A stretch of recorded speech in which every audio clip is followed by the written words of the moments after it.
안녕하세요, 딩모니입니다. 지난 2주 동안 제가 세계사의 이야기를 들려드렸는데요. 인류 최초의 문명이었던 메소포타미아 문명부터 시작을 해서 알렉산더 대왕의 이야기까지 소개를 해드렸습니다. 이제 시간 순서대로 하면 앞으로는 로마의 이야기가 나올 예정이에요. 알렉산더 대왕의 마케도니아 왕국이 무너지면서 새로운 강자 로마가 세계사의 주인공으로 등장을 하게 되죠. 하지만 오늘은 그 전에 제가 이전에 소개해드렸던 메소포타미아 문명, 페르시아 제국, 그리고 알렉산더 대왕의 이야기까지 좀 한 번에 묶어서 소개를 해드리고 싶어요. 새로운 나라의 이야기를 하는 것도 재밌을 것 같지만 그래도 이게 너무 많은 나라들이 세계사에서 나오기 때문에 그 나라가 그 나라 같고 또 이 나라가 이 나라 같은 느낌도 살짝 있잖아요. 그래서 다음 주부터 들려드릴 로마의 탄생에 앞서서 그 이전 세계에는 어떤 일들이 일어났었는지 제가 다시 한번 들려드리도록 하겠습니다. 그러면 제가 좋아하는 표현 중에 하나로 오늘의 이야기를 시작해 볼게요. 옛날 옛적에, 지금으로부터 한 1만 2천년 전이죠. 지구의 마지막 빙하기가 끝이 났어요. 그러면서 오늘날의 기후와 좀 비슷한 환경이 조성이 됐는데요. 그 중에서도 기후가 가장 좋았던 지역이 지금의 이라크, 서아시아 쪽이었어요. 그러다 보니까 이곳에서 최초의 인류 문명, 메소포타미아 문명이 탄생을 하게 됩니다. 그리고 때는 기원전 2900년, 지금으로부터 하면 한 5000년 전이죠. 5000년 전에 메소포타미아라는 지역에서 최초의 왕이라고 불리는 자들이 등장을 하기 시작했어요. 근데 메소포타미아 문명에 왕이 등장한 거는 맞는데요. 한 가지 좀 독특한 특징이 있었어요. 왜 이집트 문명 같은 거 보면요. 한 3000년의 역사 동안 파라오라는 아주 강력한 사람이 이집트 문명 전체를 다스리거든요. 근데 메소포타미아 문명에는 강력한 나라 혹은 왕 이런 게 없어요. 뜨문뜨문 여러 왕들이 메소포타미아 문명의 일부분을 지배하고 있을 뿐이었어요. 하지만 영원한 건 절대 없죠. 드디어 이 메소포타미아 전 지역에 걸쳐서 아주 강력한 영향력을 행사하는 왕이 등장합니다. 그 왕이 누구였냐면요. 바빌로니아라는 나라의 함무라비 왕이었어요. 함무라비 왕은 기원전 1728년, 지금으로부터 한 4000년 전의 사람인데요. 바빌로니아라는 나라의 왕이었고요. 메소포타미아 문명 전체를 최초로 통일했다라고 평가받는 왕입니다. 근데 사실 함무라비 왕은 4000년 전의 사람치고는 우리가 꽤 익숙해요. 네, 눈에는 눈, 이에는 이. 이 함무라비 법전을 만든 사람이 바빌로니아의 함무라비 왕이에요. 근데요. 사실 이 함무라비 법전이 인류 최초의 법전이라는 타이틀을 가지고 있기는 한데 제가 읽어봤던 책에서는 솔직히 이건 법으로서의 효과보다는 일종의 바빌로니아 광고 전광판이었다? 라는 이야기가 있어요. 그러니까 함무라비 대왕이 자신의 업적을 뽐내기 위해서 일종의 그런 석판 같은 거를 만들어 놨었는데 거기에 그냥 법을 적어 놓기만 했을 뿐 이게 실제로 적용이 되지는 않았을 것이다 라는 이야기가 있습니다. 법이야 어찌됐든 함무라비의 바빌로니아라는 나라는 메소포타미아 문명을 대표할 정말 강력한 나라였다. 이렇게 정리를 해볼 수가 있을 것 같아요. 그리고 왜 바벨탑이라고 하죠? 지금은 없어졌는데 바빌로니아 시대 때의 유명한 건축물인데요. 이 바벨탑도 바빌로니아 때 만들어진 겁니다. 그런데 이 바빌로니아 제국은요. 함무라비 대왕이 죽자마자 글쎄요. 급격하게 힘을 잃어요. 왜 힘을 빠르게 잃었는지 오늘날 정확히 밝혀지진 않았는데요. 이민족의 침입이다, 혹은 자연재해다, 아니면 자원 고갈이다 이런 추측의 이야기만 남아 있어요. 자, 그런데 역사의 법칙이죠.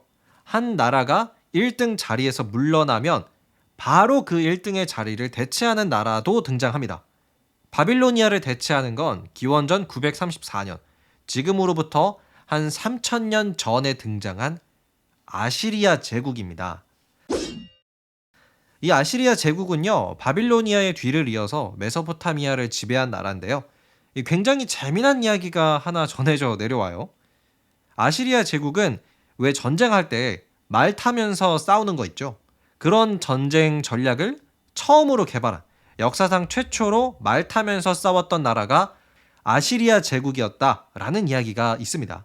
굉장히 또 강력한 군사력을 갖고 있었던 아시리아 제국이었죠.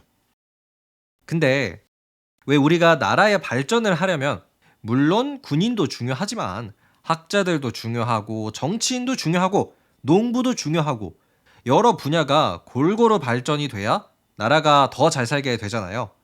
하지만 아시리아 제국은 군인 말 요것만 한 거예요. 그래서 아시리아 제국에서 일종의 반란이 일어났는데요. 그 반란을 극복하지 못하고 금방 나라가 힘을 잃었어요. 자, 그러면 이제 메소포타미아 지역에는 바빌로니아도 망했고 또 그 자리를 대체한 아시리아 제국도 거의 망하기 일보 직전이에요. 그러면 이 비어있는 1등의 자리를 이번에는 누가 대체했을까요? 바로 거친 산악지대에 살았던 페르시아인들이었어요. 페르시아인은 기원전 500년대, 그러니까 한 2500년 전쯤에 활약을 했던 사람들인데요. 원래 페르시아인들은 아시리아 제국이랑 바빌로니아 제국한테 지배를 받던 민족이었어요. 근데 이 두 나라, 바빌로니아랑 아시리아의 힘이 약해지니까 페르시아의 당시 왕이었던 키루스 대왕이 야, 이거 기회다. 우리가 메소포타미아 전 지역을 한번 지배해보자 라는 야망으로 자신의 민족을 일으켜 세워요. 그래서 페르시아 제국이 탄생을 하죠. 페르시아의 키루스 대왕은 자신의 병사들을 이끌고 바빌로니아의 수도 바빌론을 공격했어요. 근데 처음에 바빌론을 지키고 있었던 군인들이 페르시아 군대를 되게 무시했대요. 야, 너네가 어떻게 우리를 이겨? 너네 산 타던 애들이잖아. 하지만 페르시아의 키루스 대왕은 굉장히 똑똑하고 또 리더십이 있던 사람이라서 바빌론을 가볍게 무너뜨립니다. 결국 페르시아 제국이 바빌로니아를 완전히 삼켜버리죠. 그리고 아시리아 제국의 영토도 페르시아가 가져오고요. 그러면서 이제 메소포타미아 지역의 1등 제국은 명실상부 페르시아가 됩니다. 이때가 지금으로부터 2500년 전이었어요. 근데 페르시아의 키루스 대왕은 바빌로니아 그리고 아시리아 제국을 무너뜨린 것에 만족을 하지 않고요. 이번에는 군대를 어디로 돌리냐면요. 이집트입니다. 황금의 파라오가 오랫동안 지배하고 있었던 그 이집트를 정복하고 싶었죠. 그래서 키루스 대왕은 자신의 병사들과 함께 이집트 공격을 하고 있었는데 갑자기 키루스 대왕이 사망해요. 근데 다행히도 키루스 대왕한테 아들이 있었거든요. 이 아들이 캄비세스라는 사람이었는데 키루스의 뒤를 이어서 캄비세스가 페르시아의 왕이 돼서 결국에는 이집트 정복에 성공을 합니다. 근데요, 캄비세스 왕이 이집트 정복을 한 거는 좋아요. 하지만 얘가 얼마 못 가서 죽거든요. 이때 자신의 후계자를 누가 될지 얘가 말을 안 해줍니다. 내 뒤를 이어서 페르시아의 왕이 될 사람은 누구누구다. 이렇게 얘기를 해줘야 되는데 그 말을 안 하고 그냥 죽었던 거죠. 그러면 당연히 이제 권력 욕심이 있던 사람들은 너도 나도 칼을 빼들면서 내가 페르시아의 적법한 왕이다. 내가 페르시아의 왕이 되어야 한다. 라면서 막 싸우겠죠. 이때 이 혼란을 잠재우고 페르시아의 새로운 왕이 된 사람이 있었는데요. 그게 바로 다리우스 왕이에요. 페르시아 제국의 최대 전성기를 이끌어냈던 왕으로 평가받는 사람이죠.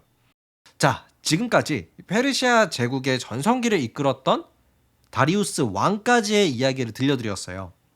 딱 이때가 기원전 500년대쯤, 지금으로부터 2500년 전이에요. 그러면 이제 그리스 이야기를 좀 해볼까요? 사실 그리스 문명은 기원전 800년, 지금으로부터 한 2800년 전부터 시작을 했다라고 볼 수 있어요. 하지만 그리스라는 건 일종의 연합국가를 의미를 했고 더 잘 알려진 건 이 안에 속해 있는 도시 국가 아테네와 스파르타죠. 특히 아테네가 잘 나갔어요. 그래서 당시 더 잘 나갔던 대제국 페르시아랑 트러블이 좀 생겨요. 예전에 페르시아의 다리우스 왕 때 일종의 반란이 일어났는데요. 작은 반란이어서 다리우스 왕이 반란을 진압하는데 뭐 그렇게 어렵진 않았어요. 근데 조사를 좀 해보니까 이 반란을 옆에서 도와준 게 아테네였던 거죠. 그러면 다리우스 왕 입장에서는 굉장히 기분이 나쁘죠. 조그만 나라가 우리 페르시아의 혼란을 부추기려고 하다니. 그래서 다리우스 왕이 안 되겠다. 우리 이집트도 정복했고 바빌로니아도 무너뜨린 나라다. 너네 그리스도 밟아줄게. 라면서 아테네로 어마어마한 군사를 보내요. 그런데요. 아테네로 공격을 가던 병사들이 태풍을 만나서 가다가 다 죽어요. 완전 실패한 거죠. 하지만 다리우스 왕은 여기서 포기하지 않고 아테네를 다시 한번 공격하려고 두 번째로 대군을 보냈는데요. 이번에는 이 다리우스 왕이 자신의 사위한테 직접 맡겼어요. 야, 네가 아테네 가서 완전 불바다 만들어 버려라. 그래서 사위가 장인어른한테 얼마나 또 인정받고 싶겠어요? 이 사위는 이 페르시아에서 아테네로 배를 타고 가면서 아테네의 섬들을 하나씩 하나씩 다 정복을 하면서 갔어요. 결국에는 아테네 본진까지 상륙하는 데 성공을 합니다. 근데 그 상륙한 지역이 마라톤이라는 지역이었어요. 이때 페르시아 군의 규모는 한 7만 명 정도 됐는데 이 규모는 아테네의 전체 시민보다 많은 숫자였습니다. 그래서 그냥 들판에서 딱 붙으면 페르시아 군이 무조건 이길 수밖에 없는 상황이었죠. 근데 이때 다행이었던 게 뭐냐면요. 아테네에는 좀 유능한 장군이 있었어요. 밀티아데스라는 장군인데 얘가 오랜 시간 동안 페르시아인들 속에서 살았대요. 그래서 페르시아인들의 습성이라든지 어떻게 싸우는 방식이라든지 이런 걸 다 알고 있었던 거예요. 그래서 밀티아데스가 아이디어를 낸 게 뭐냐면 페르시아 군이 아테네에 딱 상륙을 해서 좀 쉬고 있을 때, 방심하고 있을 때 오히려 우리가 기습 공격을 해보자 라는 아이디어를 냈어요. 결국에는 그 작전대로 야심한 밤에 기습 공격을 하죠. 결과는 굉장히 좋았어요. 페르시아 군이 거의 아무것도 해보지도 못하고 도망가면서 자신들이 아테네까지 타고 온 그 배에 다시 다 탑승을 했거든요. 일종의 후퇴를 한 거죠. 그래서 아테네 병사들은 야, 우리가 페르시아를 상대로 또 이겼구나. 막 환호를 하고 있었어요. 근데 알고 보니까 페르시아 군이 도망간 게 아니라 일종의 전략적인 후퇴, 페이크 전략을 한 거였죠. 왜냐면 밀티아데스가 기습 공격을 하느라 아테네의 본진, 정작 시민들이 살고 있는 이 본진을 지키는 군인들이 다 없었던 거예요. 그래서 페르시아 군은 배를 타고 도망가는 척하면서 다시 아테네 본진에 상륙을 하려고 마음을 먹었던 거죠. 근데 이것도 밀티아데스가 눈치를 챘어요. 페르시아 군이 도망간 게 아니라 오히려 우회해서 우리를 공격하려는 거구나를 알아내요. 그 뒤에 밀티아데스가 자신의 병사 한 명을 불러요. 야, 네가 달려라. 달려가서 아테네 본진에 가서 페르시아 군이 공격을 해오니까 방어할 준비를 해라. 뛰어! 이렇게 말한 겁니다. 그래서 그 아테네 병사가 마라톤이라는 지역에서 아테네까지 막 뛰기 시작해요. 이 거리가 42.195km였어요. 오늘날의 마라톤 경주와 똑같죠? 이때의 사건이 지금의 마라톤 경주 유래가 되었습니다. 다시 돌아와서 이 병사가 막 뛰어가서 페르시아 군이 공격하러 온다 라는 사실을 결국에는 알려줬어요. 그리고 밀티아데스도 전 병력을 이끌고 빨리 뛰어가서 아테네 본진을 딱 방어하고 있었죠. 이후에 페르시아가 아테네 항구에 도착해서 보니까 아니 어떻게 이미 다 지키고 있지? 야, 이거는 싸울 수가 없겠다 라면서 전의를 상실하고 다시 페르시아로 돌아갑니다.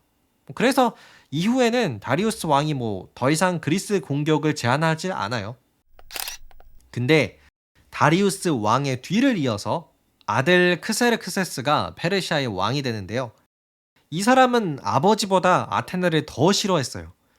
그 외 영화 300에 나왔던 황금을 두르고 있는 그 왕의 실제 모델이 크세르크세스 왕입니다. 크세르크세스는 이제 100만 대군을 모아가지고 본격적으로 자기가 직접 군사를 이끌고 아테네를 또 공격했어요. 근데 또 실패해요. 매번 이 군대는 보내는데 뭐 계속 어떻게 하다가 보면은 페르시아가 져 있는 상황인 거예요. 뭐 그래서 크세르크세스도 깨닫습니다. 야, 이제 진짜 그만하자. 그리스로 군인 보내는 건 그만하자. 이렇게 한 거죠. 자, 이제 페르시아와 아테네의 전쟁도 끝이 났습니다. 그런데요, 아테네가 페르시아의 공격을 아주 잘 막았잖아요. 그러다 보니까 아테네의 힘이 좀 세져요. 하도 두들겨 맞고 반격하고 이러다 보니까 뭐 좀 힘이 세진 거죠. 근데 아테네가 그리스에서 참 잘 나가다 보니까 스파르타, 얘네들이 좀 질투를 해요. 원래 우리가 1등이었는데 갑자기 잘 나가네? 안 되겠다. 전쟁하자. 그게 이제 펠레폰네세스 전쟁인데 뭐 결과는 한 수십 년간 아테네랑 스파르타가 전쟁을 했거든요. 결국에는 스파르타가 이겨요. 근데 여기서 스파르타가 이길 수 있었던 비결이 참 아이러니해요. 바로 페르시아의 지원 덕분이었습니다. 사실 스파르타도 페르시아랑 진짜 많이 싸웠는데도 불구하고 페르시아의 손을 잡고 아테네를 공격했다는 거죠. 왜 우리나라도 비슷한 역사가 있잖아요. 신라가 당나라의 손을 잡고 고구려를 공격했듯이 스파르타도 페르시아의 손을 잡고 아테네를 공격했습니다. 그래서 그리스 반도는 여러 도시 국가들이 아테네, 스파르타, 테베 등 계속 전쟁을 치르는 혼란의 상황이 돼요. 그런데요, 기원전 359년, 지금으로부터 2300년 전이죠. 이때 마케도니아라는 나라가 혜성처럼 등장해요. 왜냐면 마케도니아에 아주 그 리더십이 있었던 필리포스 2세라는 왕이 즉위를 했거든요. 이 사람이 흘러가는 상황을 잘 보고 있다가 그리스 전역이 막 굉장히 혼란스러운 거예요. 그래서 우리가 이 기회를 잘 잡으면 그리스 1등이 될 수 있겠다 라면서 진짜 전쟁을 일으켜가지고 아테네와 스파르타 모두를 제압하고 단숨에 그리스의 지배자가 됩니다. 근데 하필이면 필리포스 왕이 바로 암살을 당해요. 그래서 많은 사람들이 마케도니아가 운이 좋아서 그리스를 지배하는 데까지는 성공을 했지만 왕이 죽었으니 그 1등 자리는 다시 내놓겠구나 라고 생각을 했어요. 근데요, 이 필리포스 2세 뒤를 이어서 왕이 된 사람이 그 유명한 알렉산더 대왕입니다. 그래서 알렉산더 대왕은 오히려 더 강력한 리더십을 바탕으로 페르시아 제국을 역으로 공격하거든요. 결국에는 그리스의 철천지 원수 같은 페르시아를 아예 정복하죠. 이후에는 알렉산더의 마케도니아 왕국이 굉장히 넓은 제국이 될 수 있었어요. 페르시아 제국을 정복한 이후에도 계속 동쪽으로 전진을 했거든요. 그때 어디까지 갔냐면요, 인도의 인더스강 쪽까지 갔다고 합니다. 하지만 인도의 코끼리 부대나 여러 가지 날씨 이런 걸로 인해서 다시 고향으로 돌아왔는데, 이 알렉산더 대왕은 고향으로 돌아온 지 얼마 안 돼서 사망을 했어요. 근데 이 알렉산더 대왕도 페르시아의 그 캄비세스 왕처럼 후계자를 지목해주지 않아서 바로 마케도니아 왕국에 또 내전이 일어나게 되죠. 결국에는 이 거대한 제국이 세 개로 쪼개지는 결과에 이릅니다.